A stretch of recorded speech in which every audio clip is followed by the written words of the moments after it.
Welcome viewers to the Dragster Shop and Transmission.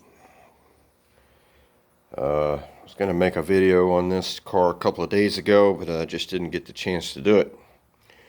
Here we have a 69 Chevrolet Corvette Stingray.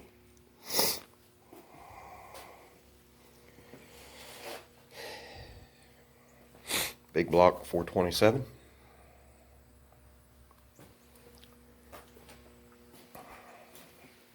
Four-speed. All original car. Well, almost all original.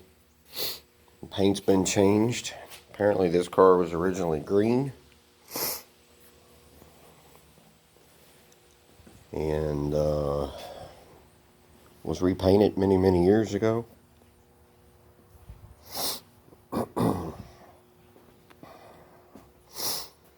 But the client has brought me the car. He has let it sit for quite a while, and it's had a few little issues. That's turned into a little bit bigger issues, but nothing that can't be fixed as long as the client is willing to do that. He is talking about selling this car. Well, he said he would sell this car. Where he had it sitting in his parking lot, someone actually backed into the car right there. But he is saying he is going to have that repaired. Of course, it's fiberglass.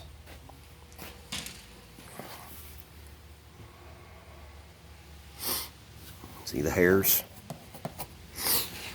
Fiberglass. But he is going to get the body repaired and have the car repainted.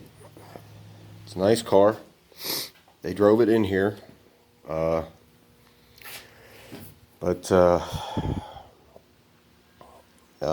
Came here running pretty decent. Didn't idle very good, but anyway, it still had a Rochester quadrajet carburetor on it, which is sitting right here. This is not the numbers matching carburetor to this car. That is a remanufactured quadrajet from Holley. Let me see.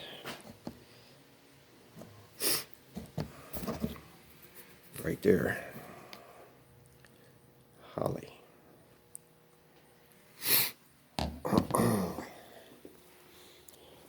And the only place I saw that was selling the remanufactured by Holley quadrajet carburetor was Summit. And that's been many years ago now. They now, of course, don't sell that carburetor anymore. It's been discontinued, not available. Whatever. So the car is almost original numbers matching car. It's your typical Corvette, got vacuum hoses everywhere. Windshield wiper motor. He brought me one, but it's missing parts off of it. He got one from Napa. It still has, so I've got to sort this mess out. So I had to take this piece out right here. And then, of course, you got more vacuum hoses everywhere. And then you've got the windshield washer hoses that run over to the wiper arms. Sorry guys, it's cold here today. Well, it's in the 40s anyway, and I got the sniffles. So if you hear that, I apologize, but I got a little chill this morning. So anyway, just going over some things, fixing some things. The points, somebody had installed new points in the distributor, had them set wrong, so I had to reset everything. Started the car up, and the idle was still kind of a dirty idle. It wasn't, had a little miss in it. So I removed the spark plugs, and every one of them is gas fouled, as you can see. So got some dead spark plugs. They're all like that.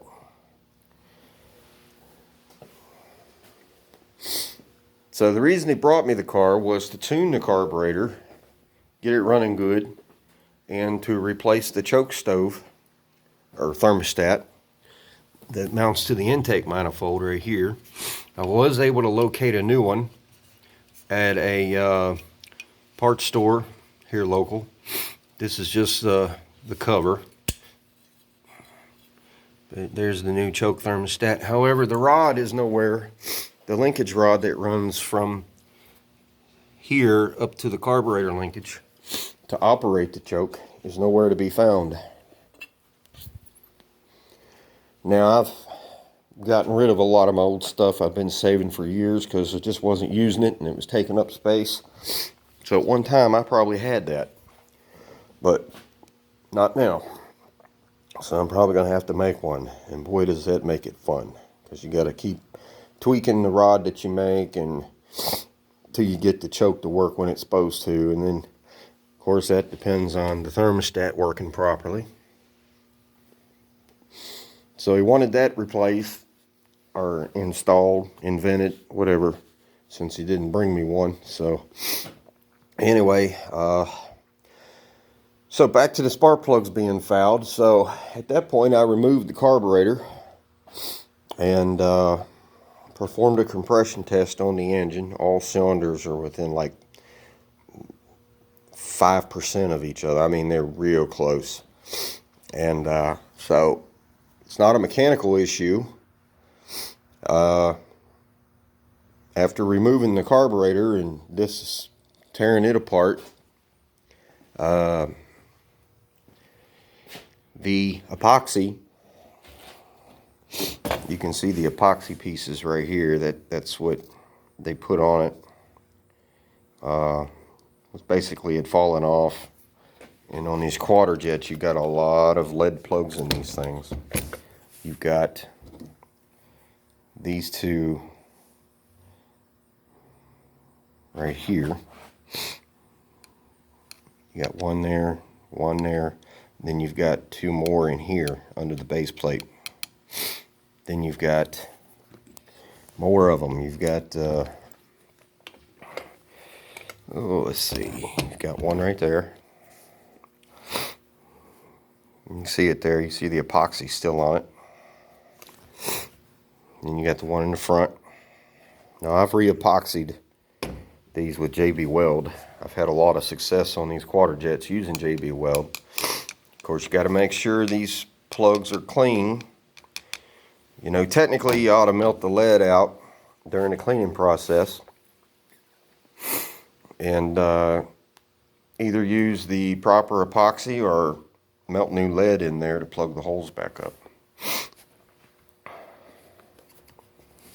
But this carburetor, once I took it apart and saw how clean it was, most I had to do was a little float adjustment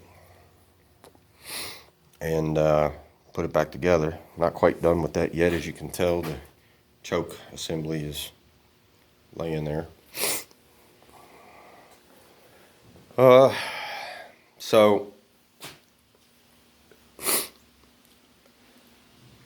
So those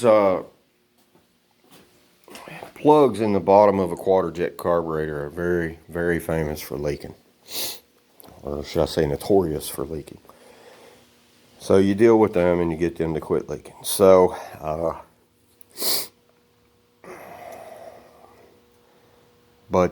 have since discovered that the ignition system is a bit weak as far as the coil and distributor. So before I waste money in another set of plugs, I'm going to talk to the owner and see if he might be interested in putting an HEI distributor in this engine. You know, better idle quality, get rid of the points type of deal. Put a little heavier plug wires on it. These are 7 mils. Need to put some 8s on here to do the HEI. And of course a new set of spark plugs. He's typical owner, you know, they don't want to spend any money, no more than they have to, and they don't even want to spend that.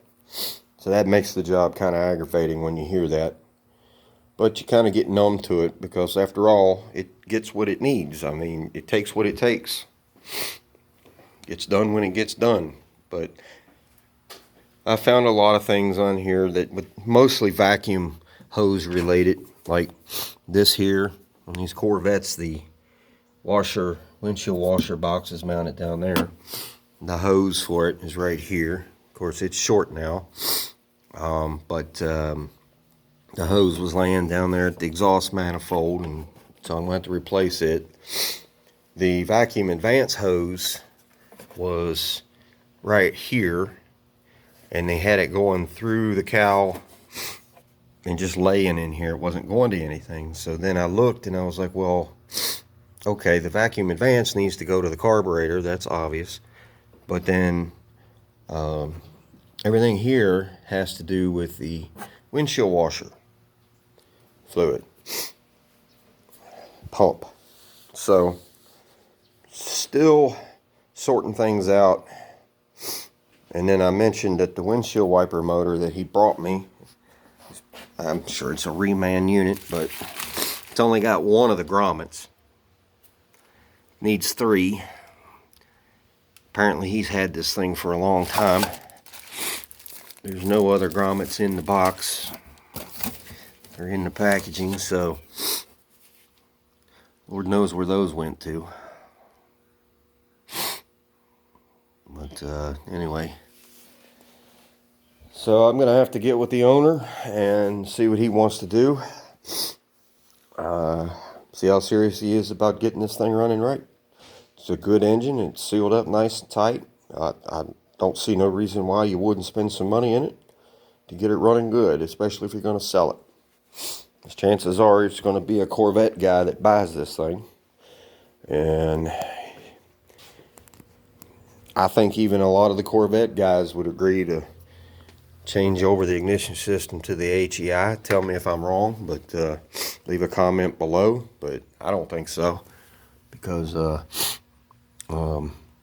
why not have you an easier starting and nicer idling 1969 Corvette Stingray 4-speed with a big block in it? Why not?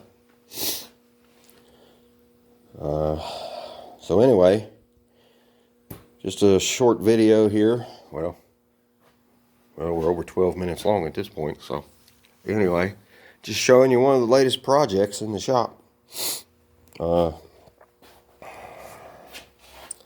It had an issue with the steering column. It was almost laying in the seat because the 2 bolts down here were totally gone. They're just nowhere to be found. They're not under the seat. They're not under the floor mat. They were just never put back in. So the only thing holding the steering column was the firewall bolts at the base of the column. So I took care of that. I put new bolts in to hold the steering column up, get it nice and tight. I couldn't even get in here. I'm 6'2", and you know, I'm not a big fan of climbing in and out of cars like this anyway, but it made it a lot easier for me once I got the steering wheel up off the seat. Anyway, so alright guys, well, you Corvette guys, leave a comment below. I'm sure some of you will probably see this video and might want to make some suggestions, especially on the distributor system, ignition system. So alright guys, if you like this content, hit that subscribe button for more content. I will do another video on this car when I make more progress on it. But today's Saturday, and I just came down here to finish putting the carburetor back together for it and tidy up a few other little loose ends on other jobs I'm working on. And you know, Saturday, what can you do? So subscribe to the channel, give this video a thumbs up, share it, leave a comment below. Alright guys, thanks for watching.